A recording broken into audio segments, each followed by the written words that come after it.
Hey everybody, welcome back to Almost Sideways, a place for movie conversation. It's because it's that time of year. We're almost close to Christmas, and I hope you guys are having a safe holiday season. We're going to be talking about the 1946 film directed by Frank Capra, and It's a Wonderful Life. And low-key, guys, I've never seen this film until this year. So I had a special guest joining me today.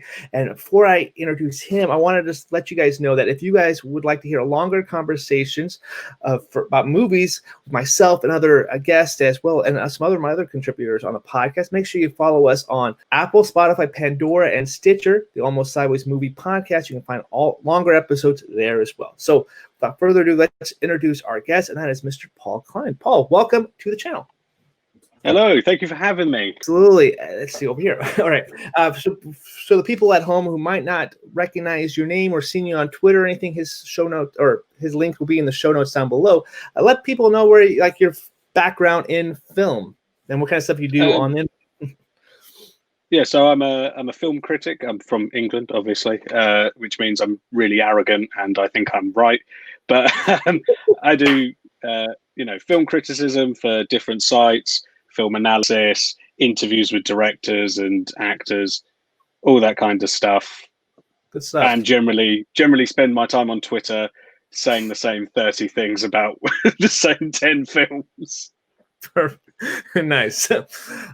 So I reached out to people on Twitter too. It's like, I need somebody who knows more about this film because I've never seen it before. And that's why I like to have good conversations. So I'm thankful that you're here today. So again, like we said, this came out in 1946, and It's a Wonderful Life. What's your background or experience watching this film? Do you know what?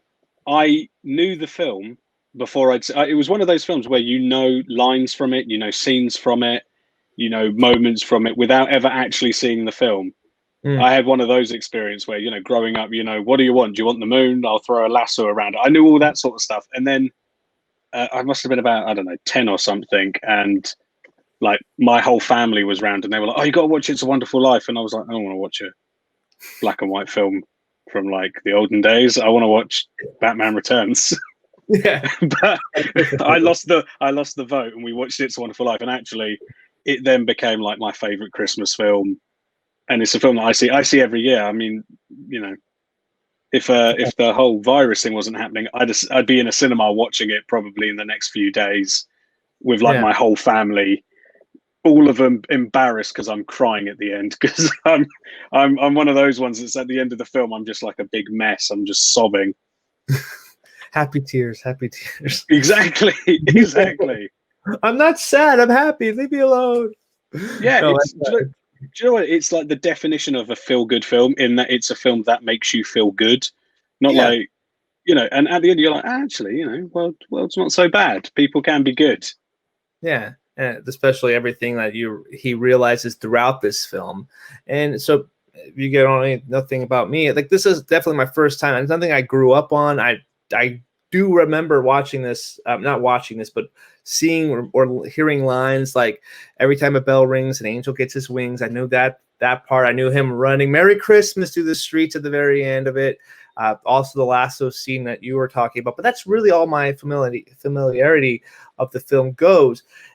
But this is something that my parents never talked about. Nothing that was usually like Home Alone or even Die Hard. It's something that we watch, Gremlins, like all these maybe unconventional Christmas movies as well. But Santa Claus, Jingle All the Way, like those are the movies that I used to watch all the time. Charlie Brown Christmas, but It's a Wonderful Life never was ever put in. And I'm not 100% sure. Maybe it's my parents didn't really get attached to this one either. But watching it this year, I had some fun with this one. Going into it, though, like I was watching it for like an hour and 30 minutes. I was like, how is this a renowned Christmas movie? Like, it doesn't feel like a Christmas movie for the first like 90 minutes of the movie. But then I realized the last 40, the back end of the movie, that's where it's some of the best Christmas stuff I've ever seen. I just loved how it kind of ties in. You can feel like a Christmas Carol in there, or with like a lot of like going to the cemetery and realizing, oh, his choices, affected a lot of people throughout his life, and then he wants to go back, and it's very magical. And I definitely, especially when Clarence gives the book to him at the end, and that's where I kind of started tearing up. I was like, Yeah, wow, that's amazing. Like, oh, I started to wipe my one tear away. That's what I, I was like, so I know what the happy tears. Like, I definitely I felt a little happy about this one too. So Yeah, it is as well. It's that kind of thing, you know. I mean, I know everyone every year is like, "Oh, times are getting darker," but this year in particular, you know, you guys had, you know, in the States there was the elections, you know, yeah, COVID. You know, there's a lot of stuff in the UK as well.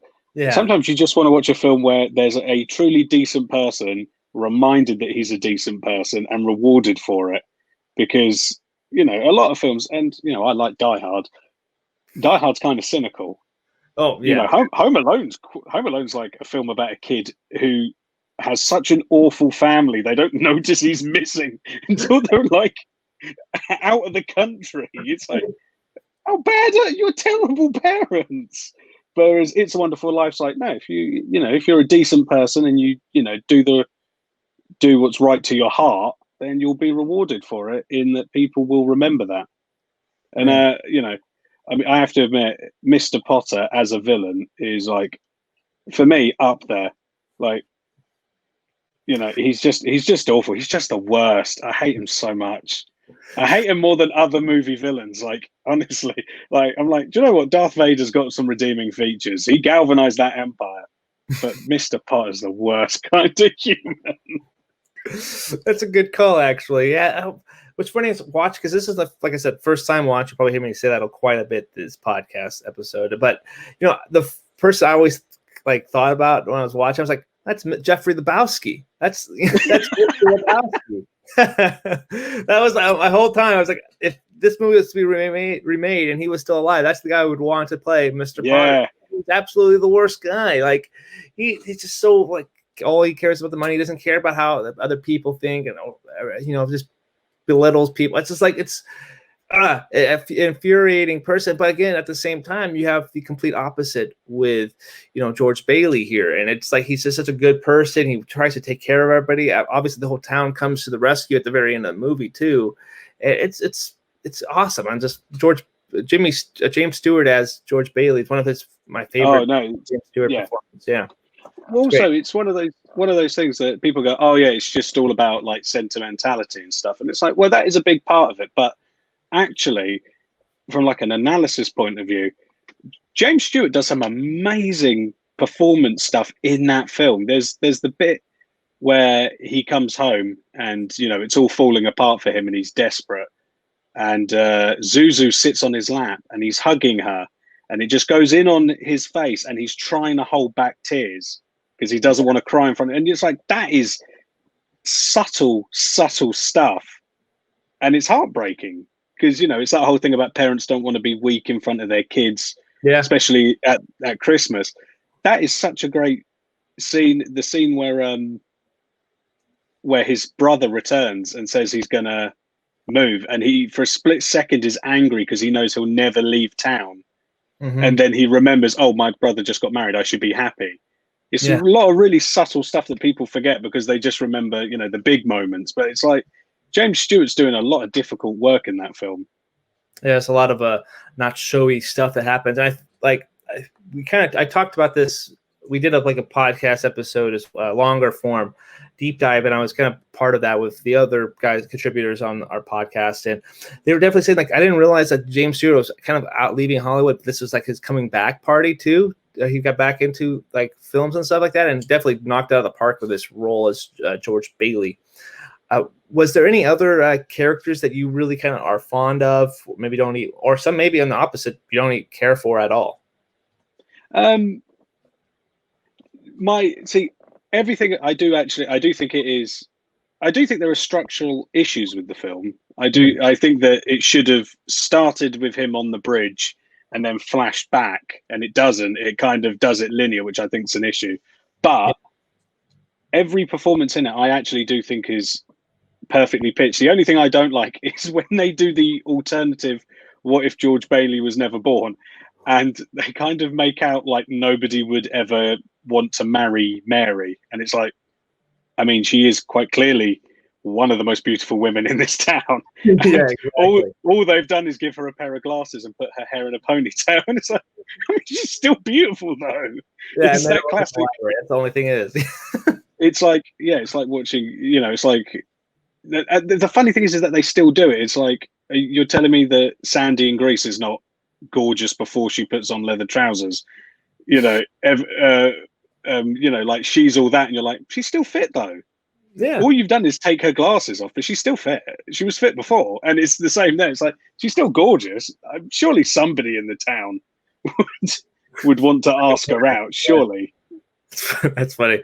Didn't think about that, but yeah, like that Donna Reed, like one of her first performance too. That's one of my favorite ones. Like that was like kind of a hard one to recast. I thought she was, especially that like last sequence. She's electric through the whole movie, but I really liked her a lot in this one. Kind of keeps. And also, what a freak! Like understanding why if you're just got married, you're about to leave on your honeymoon, and then all of a sudden George Bailey leaves the carriage to go and like give the money away to a bunch of people, and then they come home and they have this whole like this abandoned house set up, and that's where they start building their future together. I was like, that's what a understanding wife. Forgive that, because what other wife would you get on your wedding day not want to go on to your honeymoon? Yeah, and spend it in what looks like a condemned house. Like, there's nothing about you would not get me in that house. I'd be like, no, that's got termites. There are dead bodies in that house. I don't want to go in there. Yeah, exactly. So like, great character for Mary too, and especially when they first meet. That's one of my favorite scenes in the movie too. It kind of reminded me of like modern times, with like them dancing, and as the floor starts opening up, and they're like, almost, were they going to fall in? Are they not going to fall in? And eventually they do fall into the pool. But that's a fun sequence right there. It definitely got me like kind of Charlie Chaplin like kind of vibes to it as well. So that's their introduction, meeting up for the first time. One of my favorite scenes in this movie. Yeah, I think all of that's great. It's one of those films as well that it's like 5 different genres in one. Yeah, true. It's when they're courting at the beginning, it's like a screwball comedy. It's like a rom-com. That's all that sort of stuff with the pool, as you say, is like stuff that would be in a Richard Curtis film. You could imagine Hugh Grant falling into a swimming pool with someone, and then it moves into like stuff to do with property development, and you're like, this is turned into like almost like a political film, and then it turns into like almost like a sci-fi film, and then it's a comedy, and then it's one of those films where it's like all of them just mashed together, and then when you get when Clarence the Angel's introduced, you're like, well, now we've gone straight into the realm of slapstick comedy. Good point. Yeah, you bring up the property stuff. That for me was like the only thing because at that point I was like, wait, what's going on? Like, what's going on exactly? Like, this kind of totally like, how is this a renowned Christmas movie? That's when I started really thinking that, because there's like no references to Christmas, but this is the one that always plays around Christmas time. And even though that stuff was very interesting, but the property and all, like the money situation and stuff like that too, but it wasn't something like I would ever have thought or associated with this film. But it kind of, in the bigger picture of stuff, kind of makes sense. But at the same time, it definitely feels like it starts to drag right at those moments there. Yeah, it's so bizarre as well, because you're like, when you look at, the post is like him holding his kids and his wife, and everyone's like, oh, the perfect Christmas film. And you're there going, so far, nothing Christmasy's happened. I've seen people go to a dance. I've seen a man nearly poison some children. And now this horrible man in a wheelchair is trying to buy the city and name it after himself. Where is this Christmas film? Yeah, exactly. It is one of the, you do sort of sit there going, this is the Christmas. Die Hard has Jingle All the Way straight away. Yeah, exactly. It's like, where is it going? Like, especially when you're like the first 90 minutes, and then when you hit that and you start seeing a bunch of snowfall, and like, okay, here's the Christmassy stuff, like 40 minutes in before it ends. So let's talk about the Christmassy stuff, because this is the holiday season. So is this 40-minute segment probably some of the best Christmassy stuff you've seen in cinema before? Yeah, I would say so. I don't know. It's not even like there's overt Christmas, because if you want to watch like stuff with like Father Christmas, you can watch Miracle on 34th Street. Yeah, it's true. just the kind of feeling that the film has. That the snow helps, even though you can tell that all of them were shooting it in the summer, because at several points James Stewart looks like he's going to get heat stroke. The poor man is like sweating profusely. It's like this poor guy, but it still has that Christmas feeling of, the Christmas films that I really like all have kind of a redemption to them, or, that's why people like A Christmas Carol, because it's about a man being better. And this one is a man at his, when he's at his lowest, someone says, actually, you're the kind of people we need in this world. That's kind of a Christmas thing to me. Yeah. That kind of, goodwill to all men, and that's what I see in the film. And then, you add everybody singing Auld Lang Syne at the end, and then, a giant Christmas tree. True. Yeah. That ending shot when like everybody starts coming up there and throwing on their money, and like, that was kind of funny. I'm like, oh, hopefully no one gets sticky fingers in that situation, but the sticky bandits show up at the very end of the movie and start taking all the money. No, that would be amazing. That'd be a great crossover. Great crossover, yeah. Exactly. To see Joe come in just like with this like his glove and just like start taking some of the money, be funny. But like the last like you're right, absolutely right though. Like you're seeing this guy going back and like seeing this alternate reality of what could have been if he wasn't born. But like his brother wouldn't obviously be alive. Everybody like the situation with Mary, the martini and everything like that would get brought together. And he was so integral to the city being what it was. And obviously him not being there, it would clearly be Pottersville, and which is totally a Back to the Future thing that they I think Back to the Future stole for. Oh yeah, definitely. The canon, but then him realizing like, no, I want to go back because I want my kids, I want my wife, and he realizes like, you know what, it doesn't matter what situation I'm in right now in his current life, like I would have my family, my perfect family, and I'm happy and content with that, and whatever's going to happen happens, and realize that he's the kind of like the straw, like, or the glue that brings the town keeps the town together. That's what kind of it is. So very awesome, inspirational thing. It's like, I love the ending. Like, obviously you said you get brought to tears every year, and seeing it for the first time too. Like, yeah, it's kind of hard not to be like, have a smile on your face at least during that last couple of minutes of the film. But yeah, and people obviously forget, because of all the stuff. Oh, it's got an angel in it every time a bell rings. That, the main plot point is that a man is going to kill himself on Christmas Eve, and it's like, that's a dark thing. And I think people forget as well, suicide rates do go up at Christmas. So there is that kind of underlying thing of, yeah, we're having a great time. It's Christmas. Everybody loves each other. But there's some real darkness in the world. And you kind of see elements of It's a Wonderful Life reflected in a ton of Christmas. Like I always say that people go, oh, you could never remake It's a Wonderful Life. I say they did. It's called Lethal Weapon. A man wants to kill himself, and a bumbling older guy shows him that life's worth living. That's It's a Wonderful Life. Yeah, that's true. It's just got more swearing and crazy Mel Gibson hair. It's the same basic principle. And true. You kind of see that thing reflected time and time in good Christmas films, not in bad ones, which there are tons of. Yeah, there's a lot of bad ones. But like Family Man, Family Man with Nicolas Cage is another one that's very similar to this as well, where it's like he goes back and sees this alternate reality too, and it's like basically you have Don Cheadle as the angel, kind of telling him stuff about, there's a lot of similarities I think with that movie too. Maybe that's not a Christmas movie, but I like the Family Man with Nicolas Cage anyway. With Taylor. Do you know what I like? I like the Family Man as well. Even though Nicolas Cage in that film, I'm like, I can't buy you as like a romantic comedy lead. Like, you don't strike me as a family man at all. But Nicolas Cage is awesome, so we just give him a pass. Oh, I love Nicolas Cage. Yeah, no, I mean, I would watch him in something more like Die Hard. Yeah, which he essentially did. It's called Con Air, and that's also amazing. That's true. So every little podcast, because we're big fans of Nicolas Cage on this podcast, if you had to recast one character in this movie with Nick Cage, who would it be? If Nick Cage was in this movie, who would it be? Oh, that is so difficult. It's a tough one. 90s Nicolas Cage, I would put him as Mr. Potter.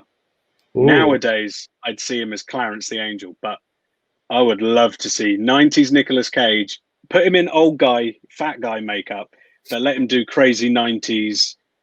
Nicolas Cage is about to explode. Like, put this film in the middle, like, you know, you've got Face Off, Con Air, The Rock, It's a Wonderful Life. He'd have gone mental with that role. What a filmography for that 90s era for Nick Cage. Yeah, I would. He'd make a great Mr. Potter. He'd make a good Clarence. I think he'd bring something different to it, but I would love to see him. Yeah, he could it up as Clarence, yeah, for sure. He'd go, yeah. Bad call. Mr. Potter's not a bad call. I had a Sam, actually, Sam Cartwright. That was one I thought. Oh yeah, I could see that. He could do it. A younger version of him for sure, but that's who I thought. That's kind of who I thought originally. But yeah, I like those two calls, especially if you're putting him in that era. You put him big like the Darkest Hour suit on Nick. Yeah. Slather him in makeup, just like, you know, really go to town on him, but let him go mental. Yeah, and don't tell anybody that Nicolas Cage is in the role until they have to figure it out. That's Nicolas Cage.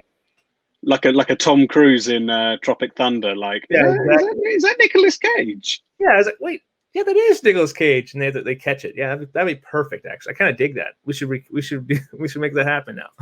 Do you know what? Because I think, I mean, I'd be surprised if anyone said he should play George Bailey, because I like Nicolas Cage, but the only person in the world who can play that role, except for James Stewart, is probably Tom Hanks.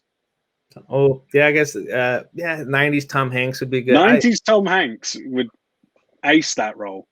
Yeah, that's a good point. I think if they did it today, my thought was Jake Gyllenhaal. I can see that. You could tell the same kind of emotions with his face quite well. Obviously, I don't. Recasting it with today's actors is tough, but I think Jake Gyllenhaal could do it. That's who I personally thought. But yeah, 90s Tom Hanks, I think, would knock this one out of the park. Yeah. Was there any what other scenes do you resonate really well with you? We're talking about some of the best things for the movie. Do you know what? I don't know why it sticks in my memory, but when George Bailey's planning to leave town, and he holds his hands out really far to say how big he needs a suitcase, always makes me laugh, and I have no idea why. I literally have no idea why, but it just always makes me laugh. It's the way it's shot. It's shot from like the end of his hand, and he's like that. It just makes me laugh. But it's true. Yeah, it's like small moments like that I remember.